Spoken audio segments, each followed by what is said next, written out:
Deputy Speaker, when we went into COP27, there has been no progress made since COP26. In fact, the limit, the target of 1.5 degrees centigrade by 2050 was being raised again, even by some of the developed countries and many countries in the G20. The G20 had not reduce their emissions at all. They have not in any way contributed the $100 billion that they promised. We require $350 billion a year, but we had not even fulfilled that pledge.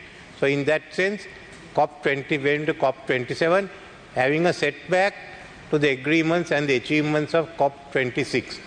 Now if you look at the COP27 arrangements, we found that none of the developed countries or the G20 were there to have a serious conversation with the others.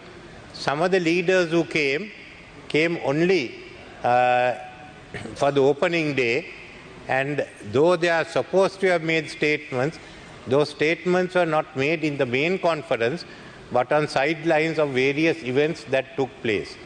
And then they all left. Actually on the second day, we were left only of the European side. The senior leader was German Chancellor Schulz, who was there taking part in the initiatives that the Global Shield, which they had initiated. We must thank him.